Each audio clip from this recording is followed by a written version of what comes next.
Boa noite, povo de Deus, a paz do nosso Senhor e Salvador Jesus Cristo, amém?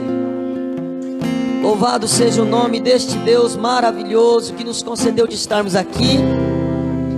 Pode se assentar. Estamos nessa live, não é? Agora com a audição um pouco melhor, né? Tá bem melhor o som saindo aí na sua casa, amém? É claro que temos muito a melhorar. Estamos seguindo o caminho da perfeição, como nosso Deus nos diz ser perfeito.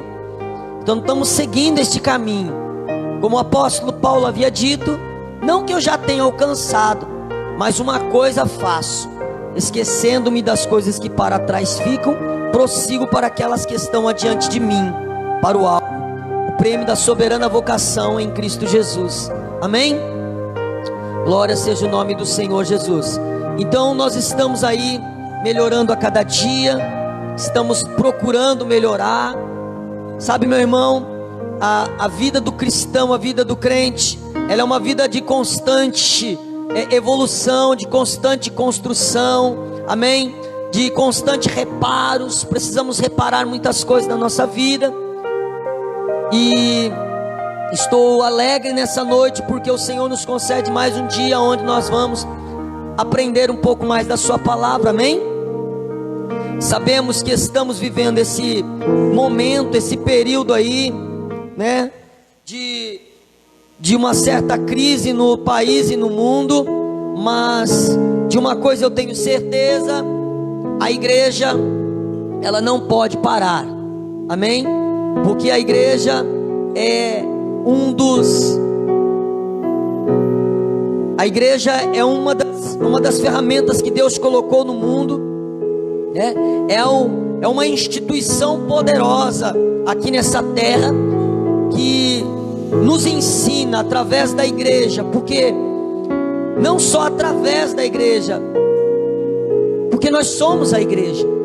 Então eu não poderia olhar para a igreja como apenas um lugar ou algo, mas eu tenho que olhar para a igreja me vendo como igreja, me enxergando como igreja. Porque o Senhor Jesus, quando olha para os discípulos ali no Evangelho de Mateus, capítulo de número 16, ele vai dizer para os discípulos: olha, esta é a minha igreja, e as portas do inferno não prevalecerão contra ela. Ele diz: esta é a minha igreja, vós sois geração eleita, sacerdócio santo, povo exclusivo do Senhor. Então nós somos a igreja de Cristo. E quando quando Cristo fundou a sua igreja, automaticamente Ele estava dizendo para nós fazermos as obras que Ele fez. E Ele diz não só isso, mas Ele diz: façam aquilo que eu faço, aquilo que eu fiz. E não só isso, faça obras maiores do que essa. Ele nos deu a condição de fazermos coisas maiores daquilo que Ele, quando esteve aqui nessa terra, fez. Então Ele nos dá condição para irmos além, para prosseguirmos, para avançarmos, amém? Deus te dá condição para você avançar.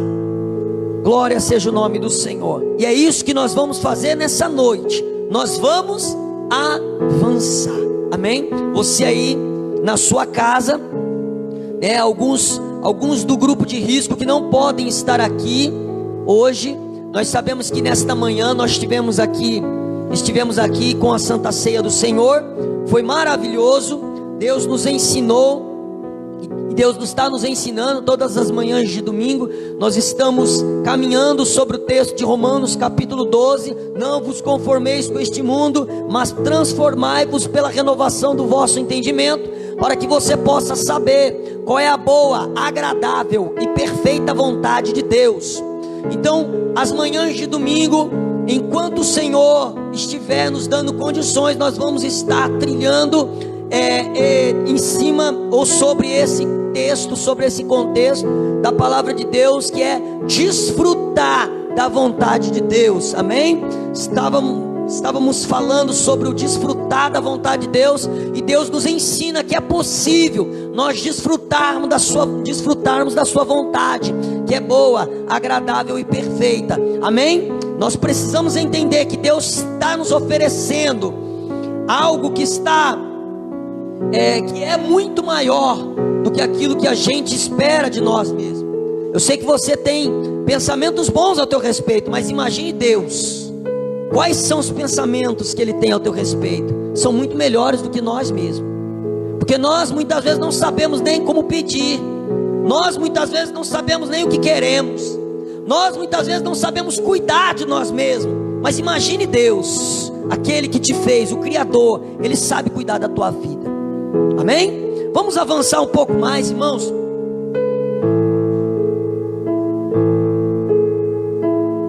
Nós estamos falando sobre a construção do nosso lar, sobre a edificação, sobre reparação. Amém? Eu sei que cada domingo Deus acrescenta algumas coisas. Eu sei que são partículas de ensinamentos, são coisas pequenas, mas eu creio que se você colocar em prática, são coisas fundamentais para o crescimento da sua vida, do teu lar, da tua família. Amém? Você precisa crer que Deus pode fazer coisas gloriosas na sua vida, mas para isso, irmãos, precisamos seguir a receita da palavra. Amém? A palavra de Deus diz lá no livro de Mateus capítulo 7, no seu versículo 24 em diante, Jesus, Ele vai dizer o seguinte, texto conhecido, mas Ele diz assim, olha: todo aquele, pois, que ouve estas minhas palavras e as pratica, eu vou assemelhá-lo, ou assemelhar-o-ei com um homem prudente, que edificou a sua casa sobre a rocha. Veio a chuva, correram os rios, sopraram os ventos, combateram aquela casa, e ela não, porque estava edificada sobre... Por outro lado, ele vai falar que existe um outro homem, um homem insensato, mas aquele que ouve as minhas palavras e não as põe em prática, assemelhar-ei ao homem insensato, que edificou a sua casa sobre areia. Veio a chuva, correram os rios, sopraram os ventos, combateram aquela casa, e ela caiu. Em outras versões vai dizer, e foi grande a sua ruína, foi grande o seu fracasso. Então nós estamos falando sobre construção, amém? Estamos falando sobre edificação, estamos falando sobre reparação. Eu li esse texto para que você possa entender que o princípio básico da palavra de Deus, o princípio fundamental da palavra de Deus, primeiro, diga assim comigo, ouvir. Aleluia. Diga com mais força, ouvir. Aleluia. Esse é o princípio básico da palavra de Deus, ouvir. Amém? Por quê? Porque vai dizer lá em Romanos capítulo 10, 17, a fé vem pelo e o ouvir o quê? Então não é qualquer coisa que eu ouço que acrescenta ou que faça com que a minha fé cresça. Amém? Não é qualquer coisa que eu ouço que a fé vai crescer no meu interior e assim vou poder avançar. É necessário que eu saiba, que eu entenda o que eu estou ouvindo. Amém? O que você está ouvindo? A pergunta nessa noite para mim e para você. O que você tem ouvido? O que você tem ouvido tem acrescentado ou tem acrescido fé em você ou não?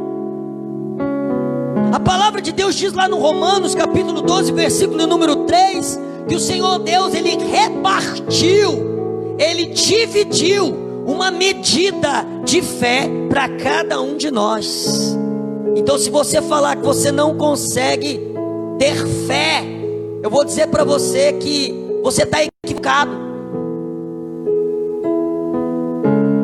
Hebreus capítulo 11, versículo de número 6, diz que diz que sem fé é impossível agradar a Deus, porque é necessário que aqueles que se aproximam de Deus, primeiro, creiam que Ele existe, segundo, que é galardoador, presenteador, doador daqueles que o buscam. Então, você tem condições de buscar a Deus, você tem condições de agradar a Deus, amém? Você tem condições para isso, por quê? Porque Deus te deu uma medida, Ele pegou a medida de fé e te colocou no teu coração, para que você possa fazer com que essa medida de fé venha crescer no seu interior, e você avançar, e você desenvolver, e você crescer, amém? Então não diga que você não tem fé. Me faz recordar daquela viúva, quando estava prestes a perder os seus filhos para os credores, chega diante do homem de Deus e diz: olha, o meu marido, teu servo, era homem de Deus, temente a Deus, ele já não está mais conosco, já morreu, e ele nos deixou uma dívida, e os credores vieram para pegar os meus filhos, para levarem para serem escravos. E o homem de Deus diz para a mulher: o que eu posso fazer por você? Me diz o que você tem em casa. E aquela mulher, ela diz para o homem de Deus: a tua serva não tem nada, exceto uma botija com um pouco de azeite. O que eu quero dizer com isso é que você tem algo dentro de você que pode fazer com que coisas sobrenaturais aconteçam.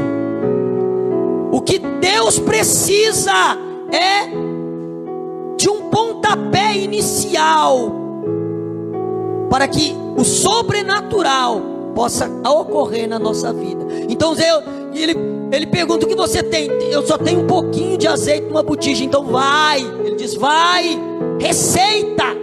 Se aquela mulher não tivesse ido para a casa dela, se ela não tivesse seguido as recomendações do homem de Deus, ela estaria pobre até hoje. Se ela tivesse viva, ela continuaria uma mulher miserável, sem os filhos, sem marido, sem nada. Mas aquela mulher decidiu seguir a orientação do homem de Deus. Aquela mulher decidiu, colocou no seu coração praticar aquilo que foi falado a ela. Então o primeiro princípio que eu falei foi, fala de novo, ouvir. Esse é o princípio básico, amém? O segundo princípio é colocar em prática.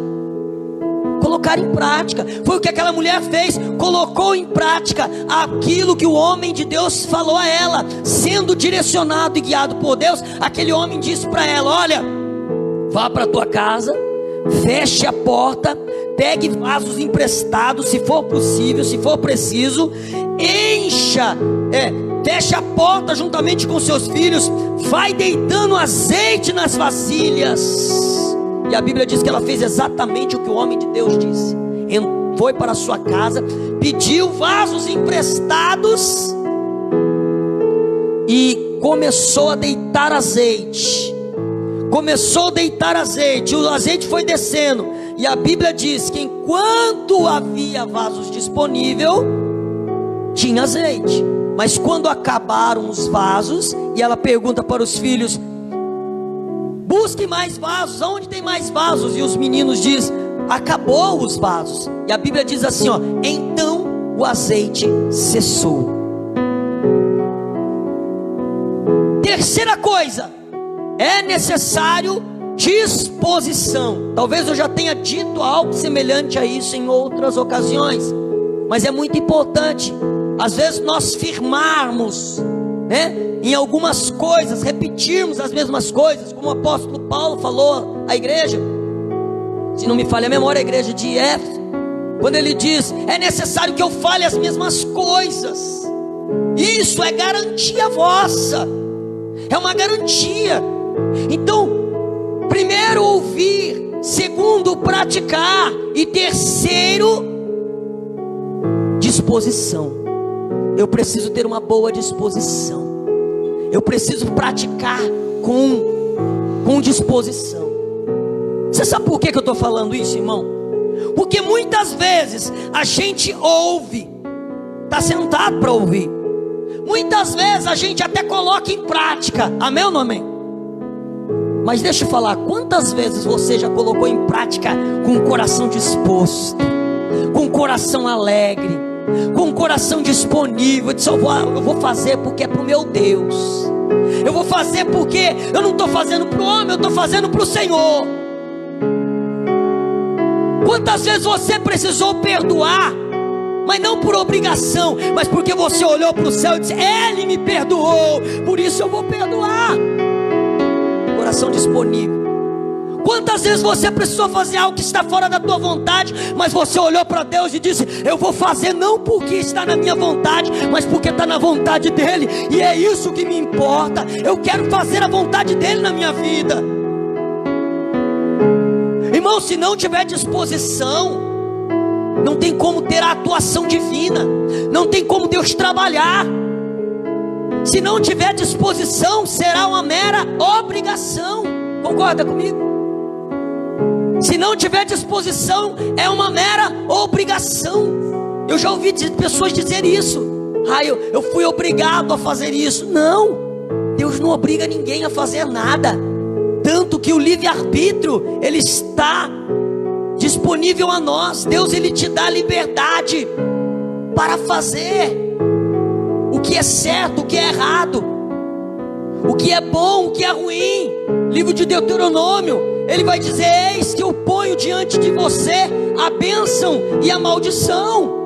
A bênção é se obedeceres a voz do Senhor teu Deus, e tiveres cuidado de fazer com que tudo, ou melhor, e tiveres o cuidado de fazer com que tudo, em tudo nesse livro que está escrito, então as bênçãos do Senhor te alcançarão. Por outro lado, se você ouvir, se você não obedecer, não atentar para essas palavras, virão sobre você maldições. Mas por quê?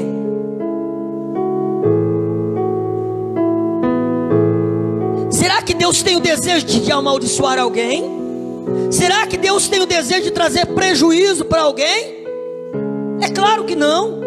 Deus não tem o desejo de amaldiçoar ninguém, mas a consequência das nossas atitudes, a consequência daquilo que nós fazemos, nos traz prejuízos ou nos traz benefício. Gálatas capítulo 6, versículo 7. De Deus não se zomba, de Deus não se escarnece, porque tudo aquilo que o homem planta, o homem colhe. Se você planta vento, colhe vento. Se você planta tempestade, vai colher tempestade. Mas se você planta bondade, se você planta amor, se você planta companheirismo, se você planta comunhão, se você planta aquilo que é bom, vai colher coisas boas. Amém? Então ouvir, praticar e ter um bom coração, um coração animado para fazer. Porque se você não tiver um coração animado para praticar aquilo que Deus está te dizendo, eu tenho certeza, vai ficar só na teoria. E se for colocado em prática, como eu disse outrora, vai ser uma obrigação, vai ser uma pressão. Eu tenho que fazer porque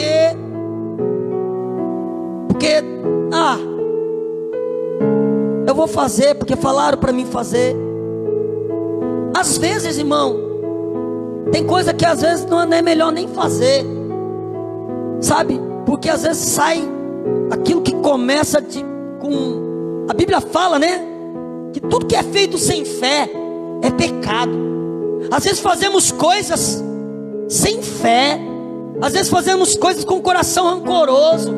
Às vezes fazemos coisas para as pessoas com o coração entristecido, amargurado, angustiado. Sabe? A posição do nosso coração, ela diz quem nós somos em Cristo, quem nós somos em Deus. Talvez a prática diante dos homens vai mostrar para ela quem somos, mas a posição do nosso coração diz a Deus quem somos nele.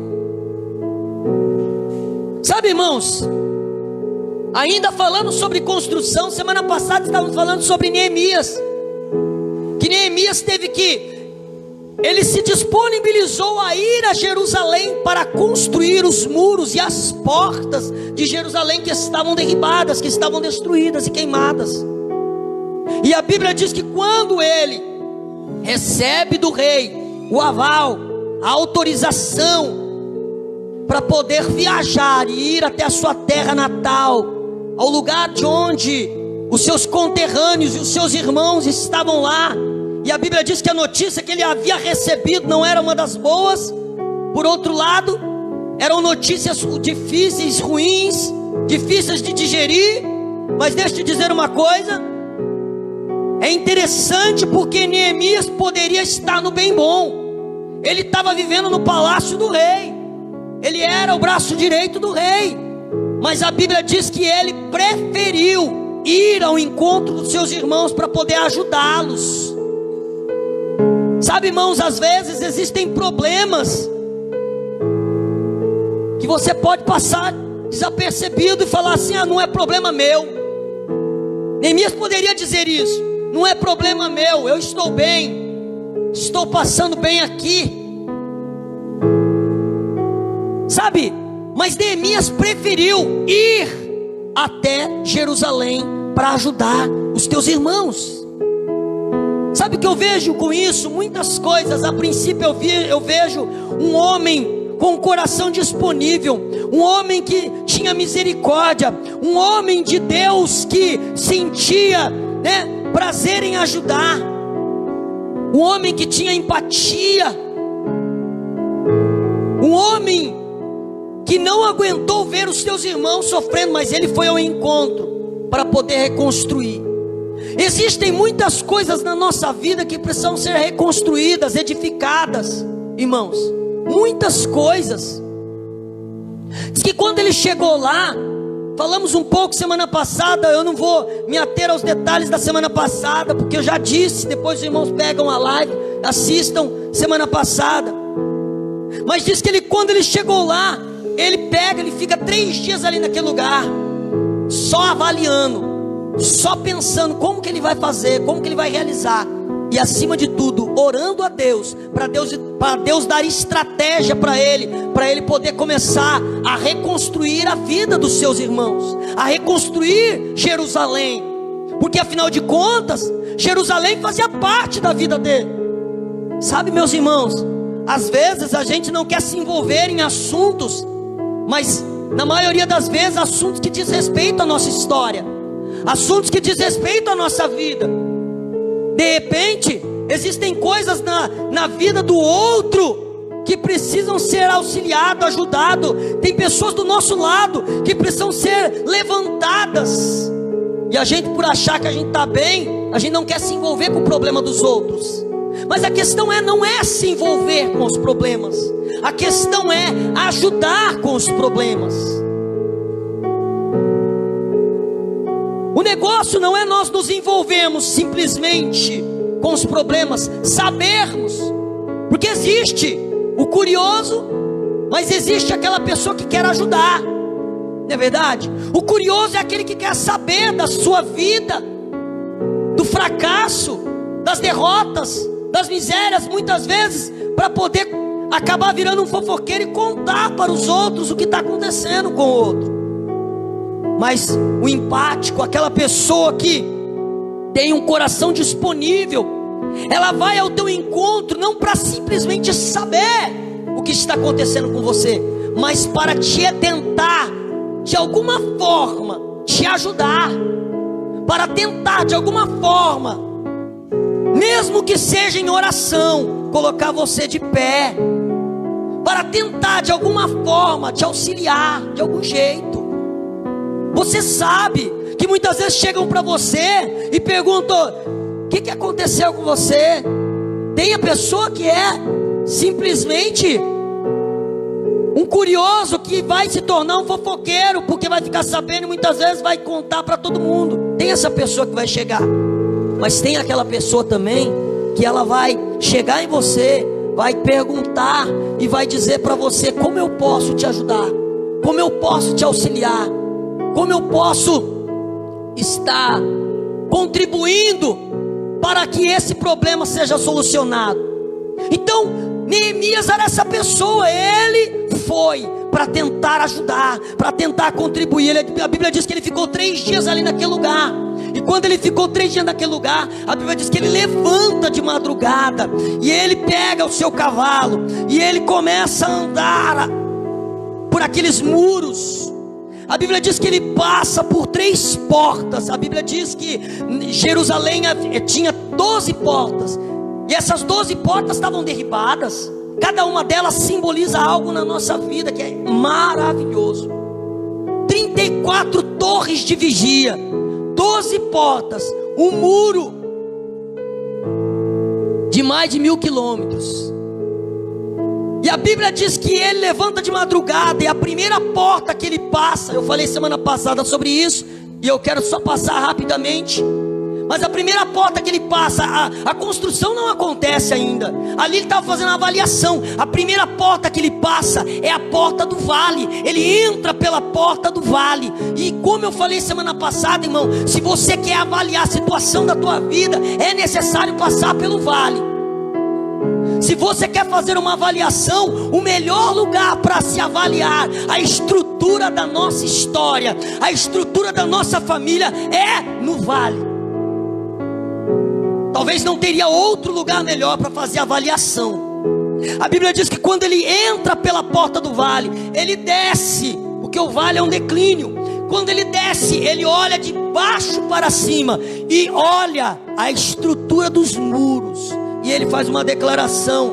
Olha a declaração que ele diz. Então, versículo 17 do capítulo 2, ele diz assim: então lhes disse: estáis vendo a miséria em que estamos?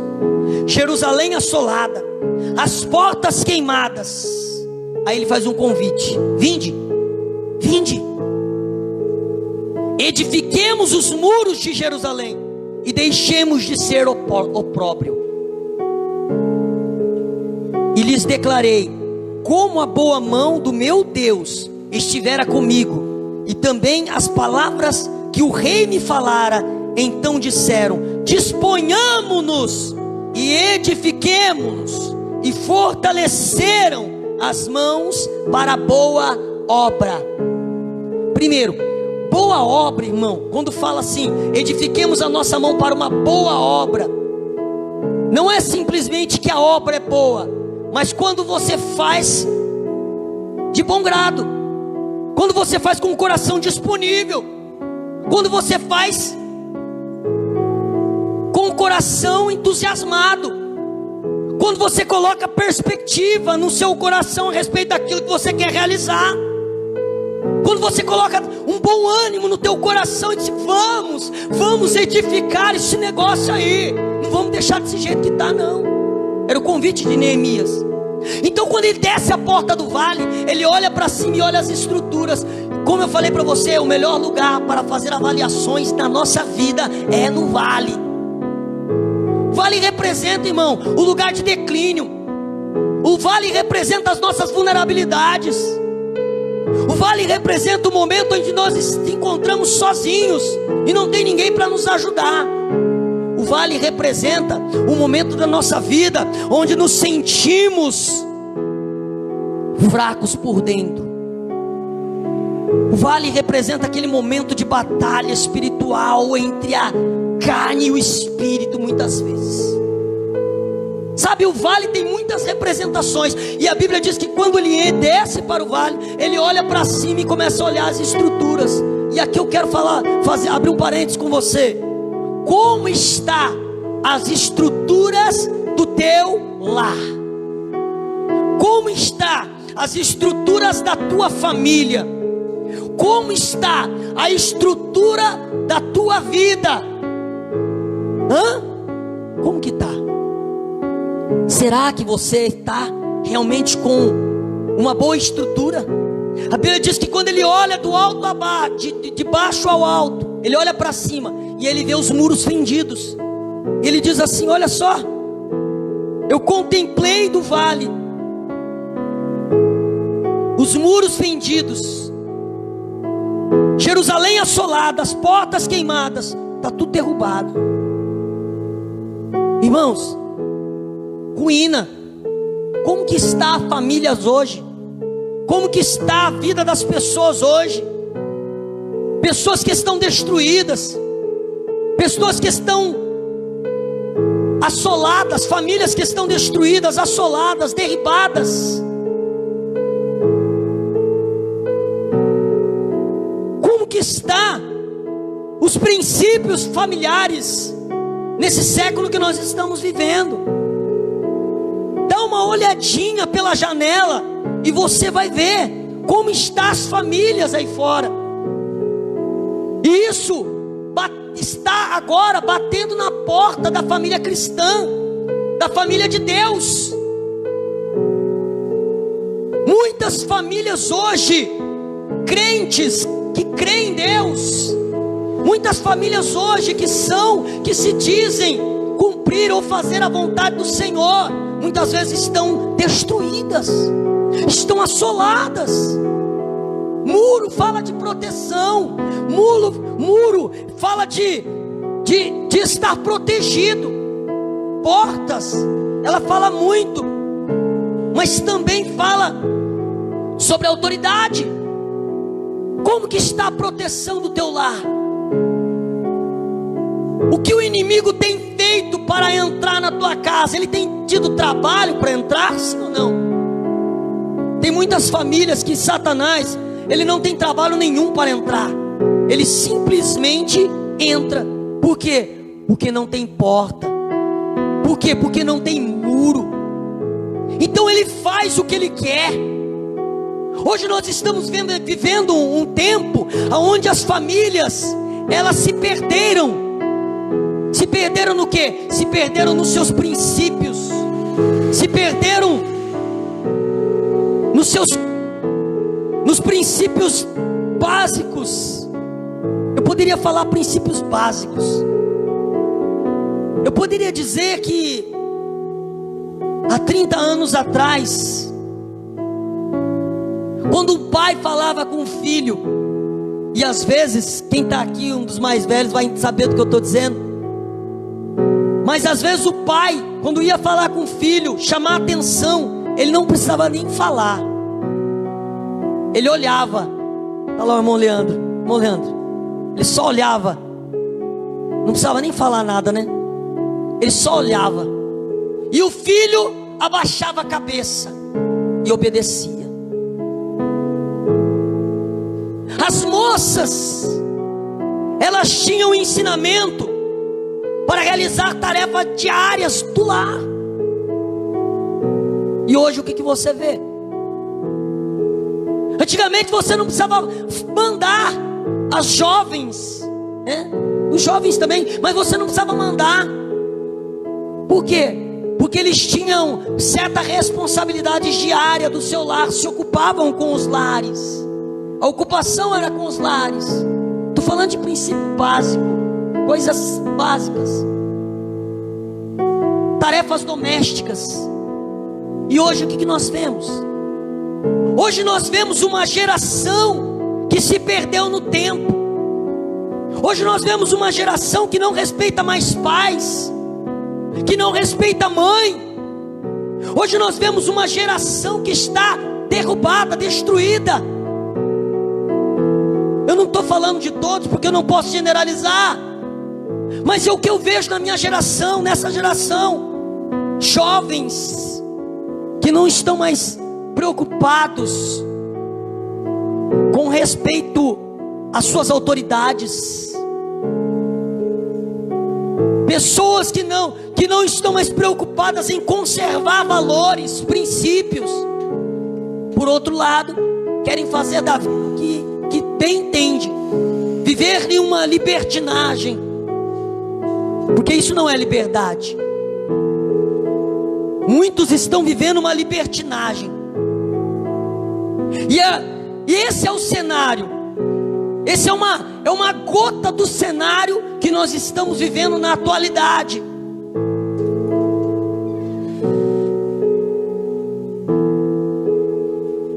E funcionários ou empregados que não respeitam mais seus patrões.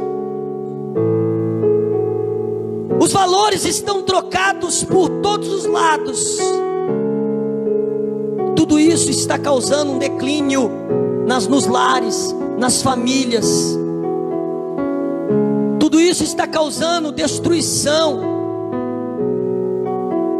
Então, a primeira coisa que ele fez foi quando ele desce ao vale, ele começa a contemplar a estrutura. E você sabe de uma coisa, irmão? Muitas vezes é ali, no fundo do poço, que você começa a contemplar a estrutura da tua casa.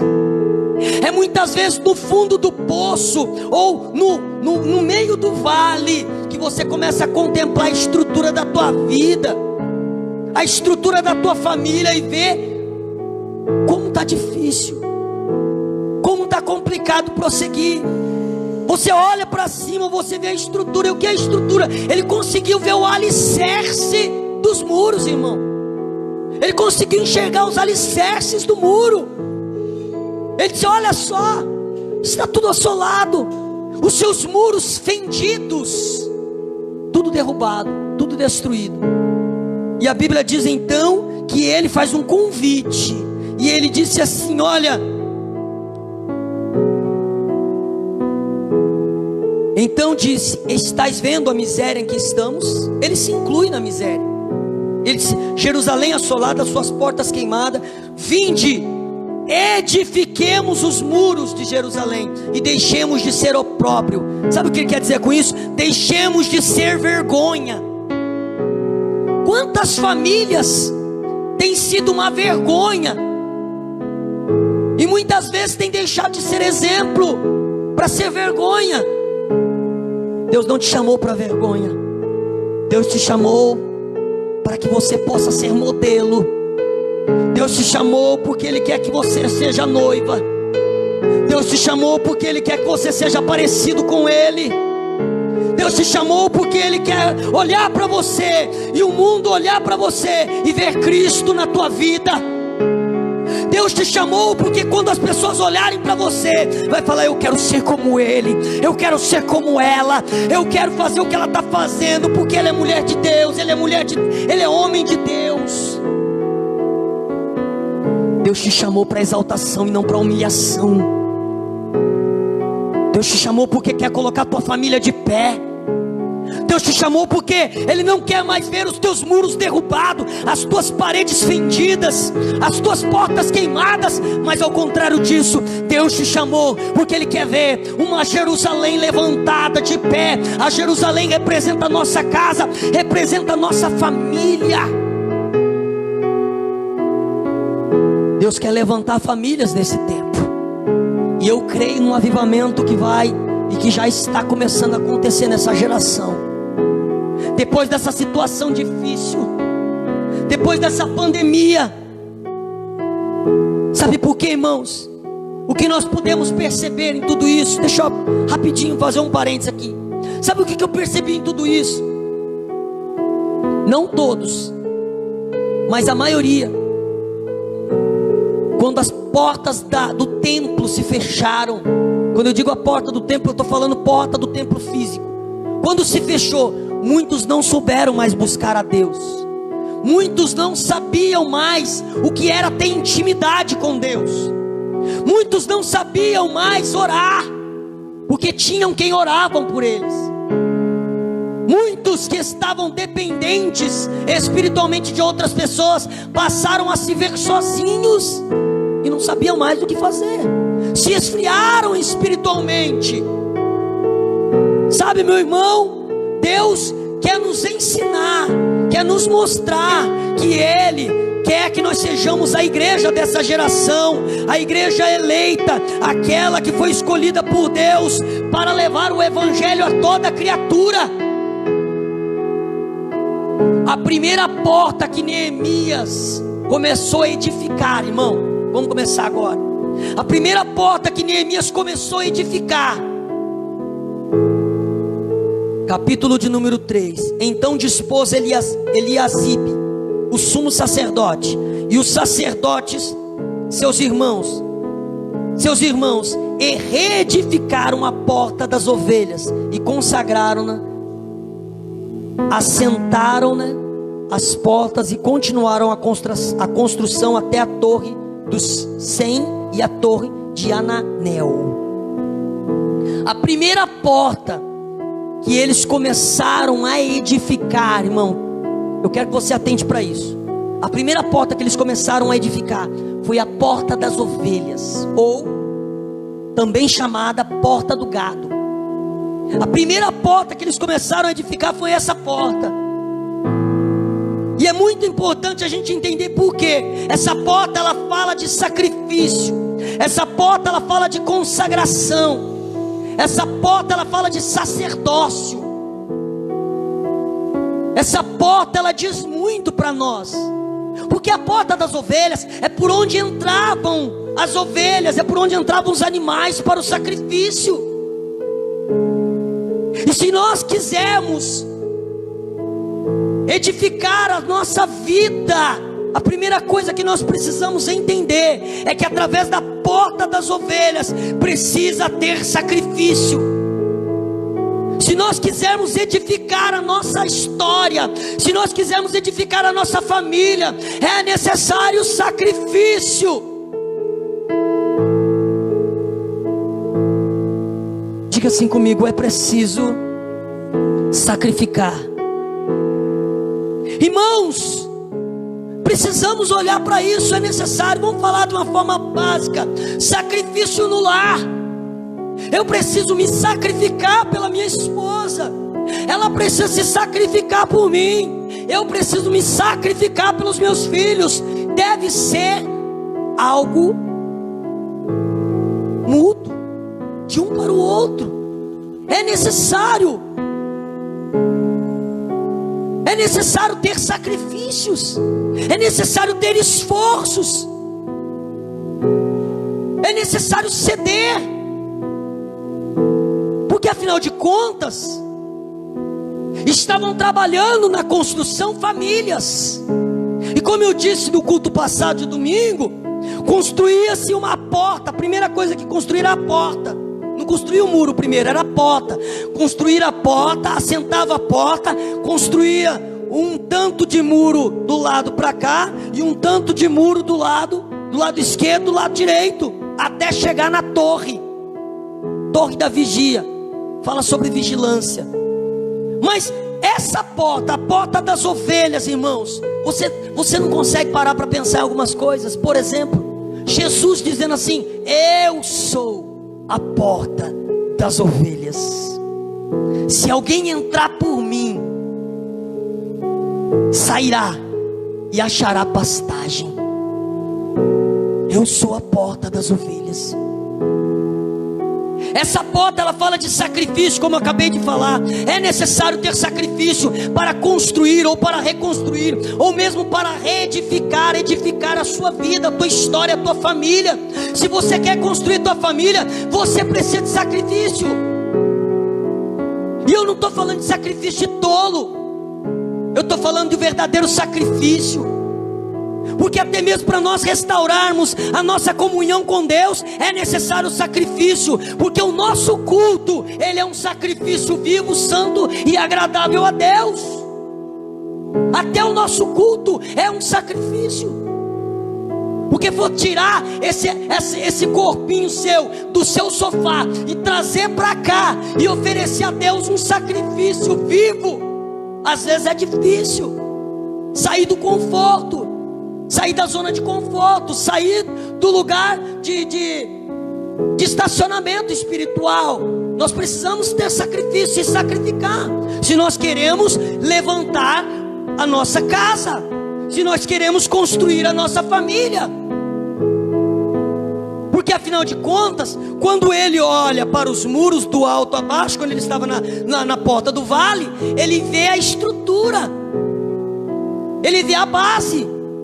E quando a gente lê lá em Mateus, capítulo de número 7, 24, quando a gente começou essa mensagem, Você leu comigo que aquele que ouve e pratica é um homem que edifica a sua casa sobre a rocha, certo?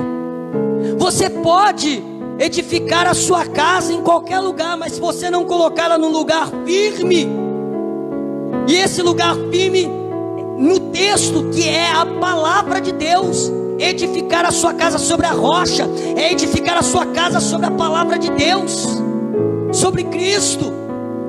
A nossa vida deve estar sendo construída em Cristo, porque a Bíblia vai dizer em Coríntios 5,17 que aquele que está em Cristo é uma nova criatura, as coisas velhas já passaram e eis que tudo se fez novo.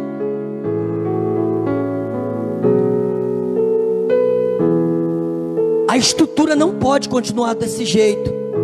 A estrutura, ela precisa ser reedificada. As portas têm que ser reparadas. Os muros têm que ser levantados. Porque senão, o inimigo, nosso adversário, ele vai continuar na destruição das famílias e dos lares. E a gente sabe que uma família destruída é uma sociedade destruída. E não é isso que Deus quis para nós. Deus quer reconstruir famílias, Deus quer reconstruir lares. E nessa hora, a primeira coisa que a gente vai construir, fazendo um paralelo com essa porta das ovelhas, porque a porta das ovelhas, irmão, como eu falei, fala de consagração, fala de sacrifício. Mas sabe por quem que foi edificada a porta das ovelhas? Por sacerdotes, sumo sacerdote. A Bíblia diz que Eliasibe, o sumo sacerdote, junto com os demais sacerdotes, edificaram a porta das ovelhas. Sabe o que eu vejo com isso? Deus chama a responsabilidade os pais e aqueles que estão à frente do lar, a uma responsabilidade de edificação dessa família.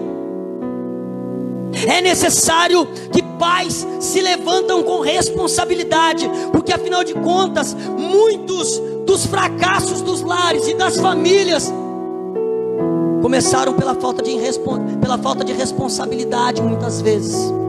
Começaram por uma imprudência muitas vezes.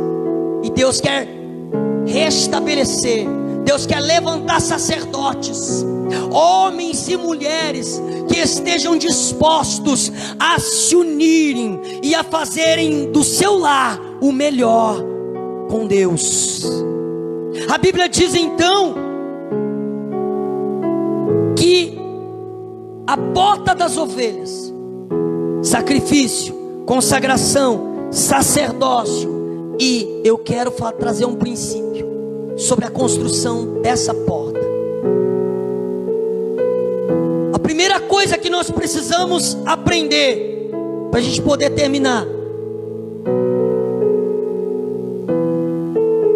que é o que eu creio que é uma das coisas básicas que está faltando nas famílias: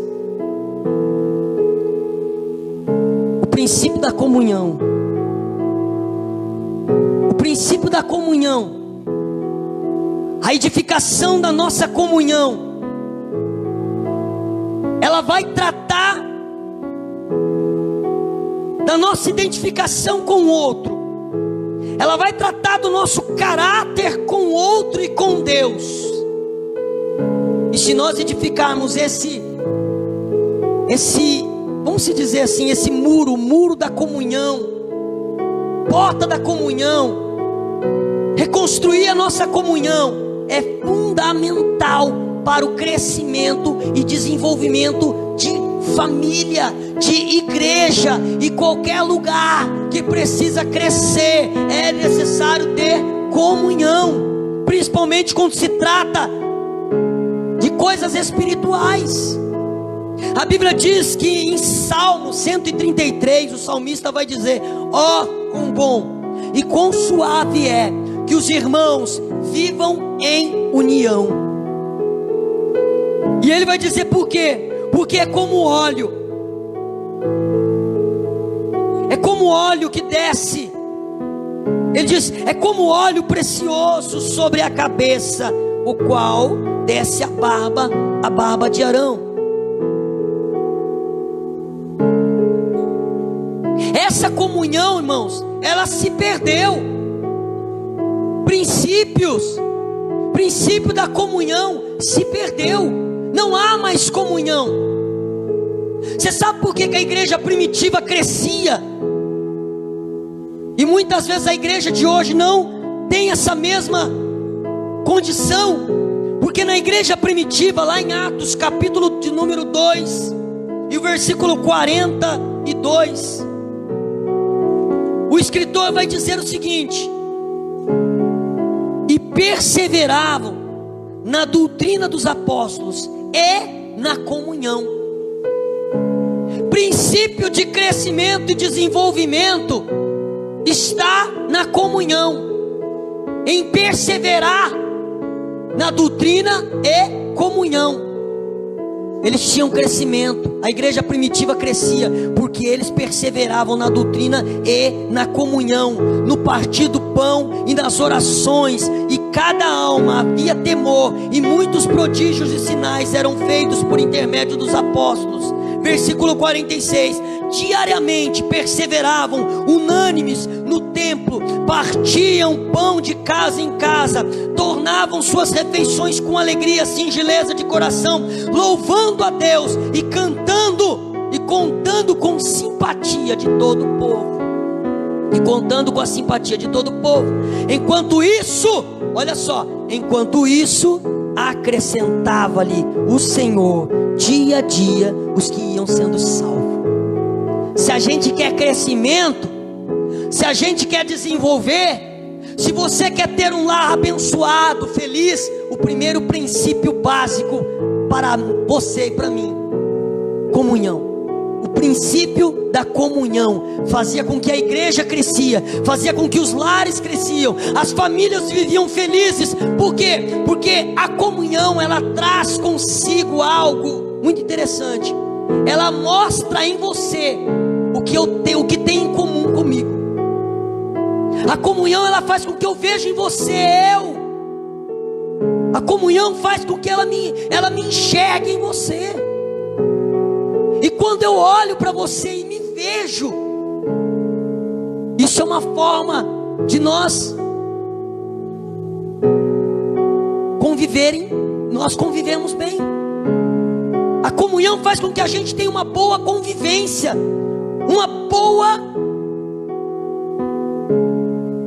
estamos juntos. E essa comunhão vai fazer com que a igreja cresça, vai fazer com que a tua família cresça, vai fazer com que os teus filhos cresçam, com que a vida diante de Deus venha crescer. É necessário que nós venhamos construir o princípio de comunhão dentro do nosso lar, dentro da nossa casa. Atos 4:32, ele vai dizer assim: da multidão dos que creram, eram um coração e alma. Um coração e alma. Sabe o que é isso? Comunhão, ela diz respeito a um propósito. E quando você tem um propósito com outro, o mesmo propósito, Deus está no negócio. Quando nós temos um propósito de crescimento da igreja, de ganhar almas, Deus, Ele vai agregar almas. Quando você tem um propósito dentro do teu lar, dentro da tua família, de um lar feliz, de um lar abençoado, de pessoas que conseguem ceder e conviver umas com as outras, que a gente não vive mais com essa coisa de ter coisinha um com o outro, mas que a gente possa ter comunhão. Eu aprender a conviver com os seus, mesmo sabendo que você tem os seus defeitos, eu tenho os meus defeitos, mas a gente sabe conviver, a gente sabe viver, e a gente vive feliz. A comunhão. Bem dizia Jesus em Mateus 12:25: um reino dividido não subsiste, porque existem muitos lares divididos, muitos lares destruídos, porque falta comunhão. Porque falta comunhão. Gostaria que você se colocasse de pé. Hoje nós demos mais um pontapé na construção da nossa vida espiritual. Porque essa porta, a porta das ovelhas, ela vai falar de comunhão. Comunhão com o nosso Senhor, comunhão com o nosso Deus. Nós precisamos ter comunhão uns com os outros. Nós precisamos ter comunhão com o nosso Deus. O apóstolo João vai dizer: se amar uns aos outros. Filhinhos, deixa eu pegar aqui. Quando o apóstolo João, oh aleluia Jesus, ele vai dizer assim: glória a Deus.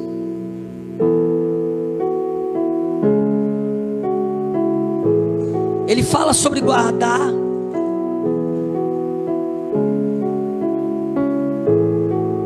Aleluia.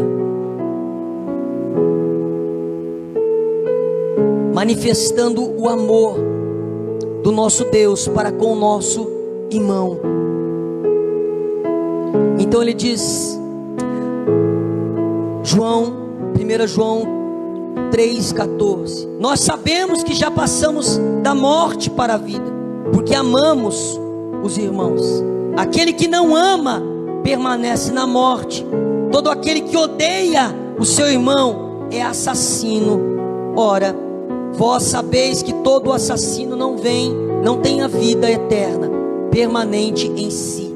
Nisto conhecemos o amor, que Cristo deu a sua vida por nós, e devemos dar a nossa vida pelos nossos irmãos. Ora, aquele que possui recursos deste mundo e vir o seu irmão padecer necessidade, fechar-lhe o seu coração, como pode permanecer nele o amor de Deus? Filhinhos, não amemos de palavra e nem de língua, mas de fato e de verdade. Se você, ele está falando sobre o amor, amar os irmãos, amar uns aos outros. Você precisa ter essa comunhão, de poder amar, e não amar apenas de falar. Não é simplesmente dizer eu te amo, mas é no dia a dia você poder conviver com essa pessoa, e através das suas atitudes você revelar o seu amor na vida dessa pessoa. Através das suas atitudes você conseguir amar essa pessoa incondicionalmente. É esse nível que Deus quer que você chegue. Então, nessa noite vai ficar para você o princípio da comunhão, a construção da comunhão. Construa a comunhão no teu lar, construa a comunhão na tua família. Concebe esse princípio que é básico na nossa vida, se nós queremos crescer, se nós queremos avançar, se nós queremos ter desenvolvimento na nossa vida espiritual, no nosso lar, na nossa família. Preserve a comunhão. Não deixa que nenhum inimigo interfira na sua comunhão com o teu irmão, no teu lar. Você com a tua esposa, com os teus filhos, nada pode quebrar o vínculo, essa comunhão que você está construindo e que você deve construir. Amém? Glória seja o nome do Senhor Jesus. Nós vamos estar então orando. Fecha os teus olhos. Eu quero orar por famílias, eu quero orar por lares, que neste momento, quando você olha para a tua casa, você percebe que existem áreas que precisam ser construídas. Hoje nós falamos um pouquinho, apenas um pouquinho de comunhão, da construção da comunhão, através da porta das ovelhas. Semana que vem nós vamos avançar um pouco mais, mas eu quero dizer para você que Deus quer ver o teu lar de pé, Deus quer ver a tua família de pé, Deus quer ver você feliz, os teus filhos felizes. Vai se cumprir o Salmo 128 na tua vida.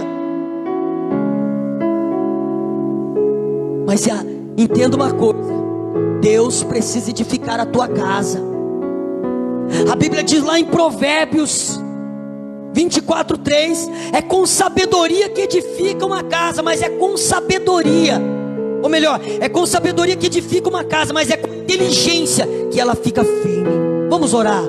Glorioso Deus, Pai soberano, é no nome do teu Filho amado Jesus Cristo que nessa noite eu quero abençoar os lares que estão aqui, Senhor, e aqueles que estão ouvindo essa live, Pai. Oh Pai, que essa pessoa possa conservar princípios, que essa pessoa possa saber que existe uma construção diante dela, que ela precisa de esforço, que ela precisa de bom ânimo, que ela precisa se levantar em fé, saber que Deus conta com ela para a edificação, para a restauração desta casa, deste lar, desta família. Abençoa, Senhor, essa pessoa que se vê sozinha muitas vezes, está pensando como que eu vou reconstruir o meu lar, como que eu vou reconstruir minha casa, minha família. Dá estratégia, dá condições, coloca ferramentas na vida dessa pessoa, no nome de Jesus, ó Pai.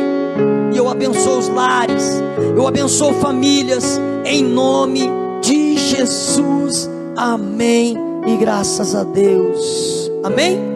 Louvado seja o nome do Senhor Jesus. Nós vamos estar terminando. Quinta-feira estaremos aqui para a glória e honra do Senhor às 20 horas. Domingo, 9 horas da manhã, estamos aqui. E à noite, como hoje, 19 horas, estaremos aqui. Amém? Participe conosco, esteja conosco, que eu creio que Deus vai estar fazendo muito em sua vida, restaurando a tua família, o teu lar, a tua casa e a tua história. Amém?